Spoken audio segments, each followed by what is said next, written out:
Okay, I've drawn and cut a few components. I'm going to show you the components, but then I'm going to show you how I've created those components. So the components we currently have, let me pick this one up here, put it on there, and these. Okay, so the components I've created, I have created a basic main deck. That basic main deck consists of two parts. So you can see here the bow, and you see here the stern in two pieces, because my plywood sheets are only 4 feet long, just over 4 feet long. So we can see there now we have, in perspective, hang on, I'll zoom out a bit so we can see a bit more. We can see the full length of the deck there. Okay, that's the main deck. It will actually be, it will be joined here, making sure that it's nice and flat. I'll just put a ply panel underneath to join that, but I'll do that when I'm ready, so I can keep it sat flat while I'm doing other things like cutting holes in it and things like that. It will be split at this point at form of 5 here.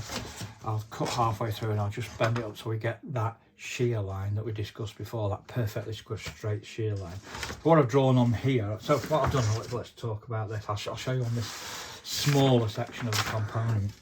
So what I've done is I drew a centre line very faintly on this component, and then each side of the centre line, 3 mil each side of the centre line, I've drawn another 2 lines, and those 2 lines represent where a keel will run up the centre of the boat. So that was one of the first tasks I did, and the reason I've done that is because at the front and the back of the boat I'm using 6mm ply for the keel, so the keel takes up that 3mm there. Sorry, that's 6mm there. That's why I've done it. It means I can position it accurately. Okay, so the way I constructed that shape was relatively straightforward. Here's the drawing I'm using. Let me just tip this down slightly. Okay, here's the drawing I've used, and I simply, using a datum point at the centre at the rear, measured to where each former was that I have the reference for on this side elevation here, and marked off a series of points. I then marked off the width of the hull, sorry, the width of the deck at that point, and just created a series of points that I drew a curve through. When I was drawing the curves to get things nice and neat, especially the large curves at this end of the hull, I was just using a piece of balsa wood, a piece of floppy balsa wood, holding it in place, and then drawing around it, just a pin or a block behind it. It means you can get a nice curve, so if you haven't got things like French curves to hand and stuff like that for drawing. So what I've done is I've spent the time transferring, I've spent this morning plotting from a centre line on this drawing. So for instance here, let me just give you an example and show you what I've been doing. I'm going to use this as a straight edge, and I'm going to, through the centre of this drawing, I'm going to draw a line straight through the centre of that drawing. What I've been doing on a piece of plywood is I've been plotting from this datum point here. My model is 3 times larger than this drawing, so for instance I'll measure the distance at that point, multiply it by 3, and then transfer it to a piece of wood. So I end up with a point here on my centre line, at which point I measure the width.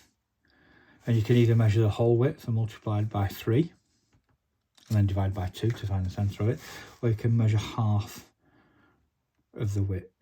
The larger the piece you measure, the more accurate your measurement will be.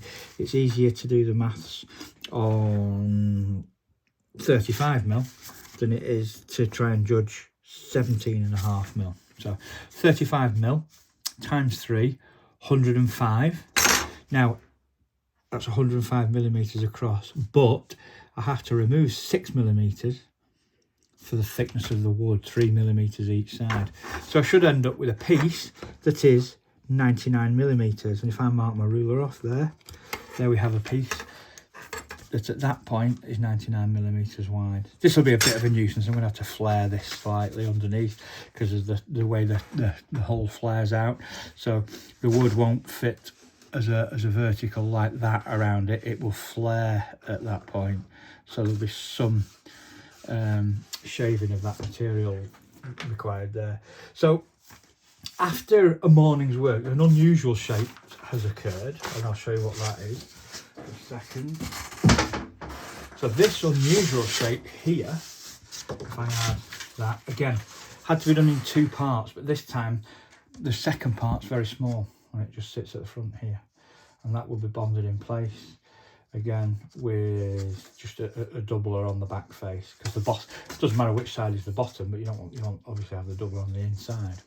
So this unusual shape that you can see here is actually the perfectly flat area of the bottom of this monitor of this boat, and that has been calculated quite simply again by drawing the centre line and then using the drawings here to figure out what area is flat on the boat.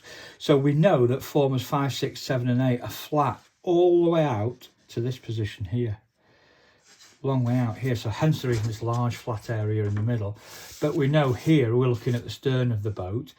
As we get closer to the stern of the boat, the flat area of the boat diminishes. So at former 8 we're still looking at the full width, but at former 9, if we follow this drawing here, former 9, the flat area of former 9 is only here. So we have this distance here, and we just basically use again a nice curve just to join that shape up. What will happen is we'll end up with planks running off this curve, and what also out of interest, the wood's only 12 inches wide, okay? The actual flat area on the boat's 14 inches wide, so there should be another inch of flat here. But rather than joining another piece of light ply to this, I'm going to start the planking an inch earlier in. That, where's my drawing gone? Here. I made that modification to my drawing here, so I initially had the flat and the flange at this point here, but because the wood's only 12 inches wide, I've moved the flat in. So this area here will start planking with balsa wood here and plank all the way around. If the wood was wider, I could have planked there only. Now, I could have bought wider wood, but it was substantially dearer, and you would have had to buy 2 feet wide just to gain those 2 inches. So for the sake of all that money and all that wasted, not wasted wood, but wood that would be put into storage for use later, I thought it was easier just to lose that inch either side. So my next job will be cutting out a series of these former stock and start to put things together. But what you can see here as well is this component here. This is part of the transom, sorry, I've got the wrong end there, the rear of the boat. So if I put that there, hopefully you can see that. This component here, you can see I've marked it 10, 11. There's former 10 on my drawing. And again, here is former 10 on my side view, badly written on by me. But I know from what I've done is basically I've enlarged this shape quite simply with my ruler and just a little bit of mental arithmetic, and then I've cut the shape so that I know former 13 will fit against this flat and former 10 will fit against this flat. And what actually happens, might have to just demo this a little bit now from this point of view. What happens with this component is this will now be glued here. Okay, and it will sit in that position. Okay, this, which is the rear part of the upper deck, will actually sit there, and we've got it marked out. You can see the markings there where former 13 would run. So if I was offering it up this way, you would see that component would be glued to there, and then we'll have former 13 sitting in this gap, nicely meets up here. We can see that hopefully there. So what will happen is that assembly could then be added to this point on the boat. Okay, relatively easy to do. The distance here, hold on with my pencil, so the height of the former from, that's where the deck is, and that's where my keel piece is here.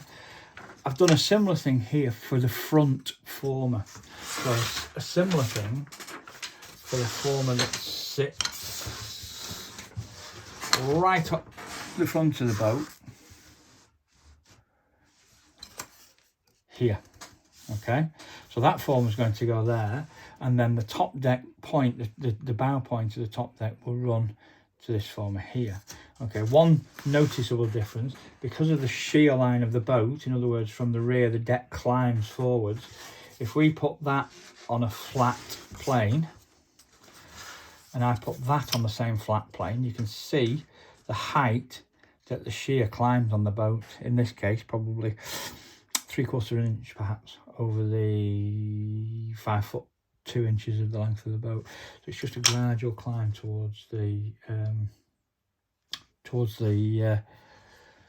bow of the boat.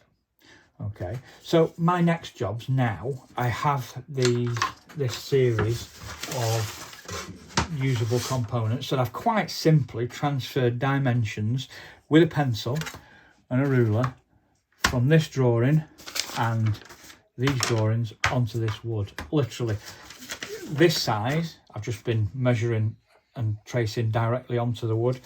This one I've done where any measurement here I've multiplied by 3 times, and it's enabled me to come up with this, so far, if I make a simple pile, kit of parts. Okay, I'm going to add to this kit of parts now by transferring former 1, 2, 3 and 4 onto plywood and cutting them out. So far I've been cutting with a scalpel because it's light ply and your knife runs nicely along straight lines. For these shapes, they're too fussy and your fingers get a bit tired, and my fingers, a little bit of arthritis and tiredness in them as I'm cutting heavy shapes like that. So I'm going to actually use a nice sharp jigsaw, scroll saw blade jigsaw for cutting those out. Remembering here that I've drawn, that's the former as it would be, and I've removed 3mm off each former to take into account the thickness of the plastic. Technically I should have moved about 3.2mm of the plastic, of the former, sorry, to take into account the balsa wood and the plastic skin I'm going to add, but the plastic skin's so negligible it doesn't matter, and I've only just judge that by eye, knocking 3mm off. It doesn't need to be any better than that. So that's my next job now, is making formers 1, 2, 3 and 4 in wood. We've seen formers 5, 6, 7 and 8, so I'm going to cut those out of wood, and by the time we have the next session, by the time I say hello again, I should have formers 1 to 8 complete, with then remaining formers to finish, and I'll run through that on the other side later. One thing that I will do as I produce these formers is I need to make sure that I've got access into each section of the boat. If you remember, like the Titanic had watertight doors down, didn't it? We're not building watertight doors or anything like that, but the simple fact of the matter is I need access between every single former into the hull, for waterproofing when it's finished, amongst other things, or splash proofing on the inside because it'll be waterproofed on the outside, but also for adding of ballast, because I want to add the ballast spread out as best as I can, as low as I can.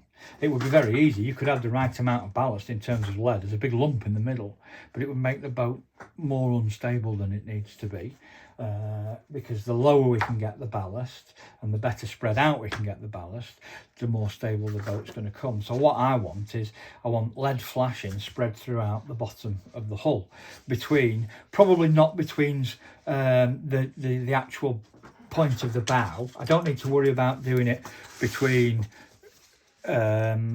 let's say this point and former 1. The gap's minimal there. I'll make sure it's padded well in case there's any accidents or bumps. I'll make sure it's joined up well and sealed. But from between the formers, where it's 135mm between the formers, I need to make sure there's access between each former. That's very easy where there is cutouts, because one of my next jobs is also to draw where the deck superstructures sit, and I can cut those holes out of the deck, which gives me immediate simple access to certain areas.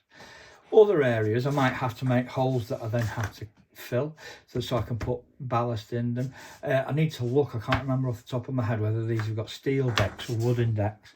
I do like a nice plank deck, and if I can add one I will, but I need to do a bit of research to see whether it was a painted steel deck or a wooden deck on these monitors. I've got a feeling it was a steel deck, which means I could cut a hole, access hole in the plywood, and then skim over it with the plastic card that I'm going to build the rest of the model in. That would be an easy answer to do, and I would only need to do that in areas where I needed access to sealed off sections of the hull, but that will come apparent as I'm working along and working through it.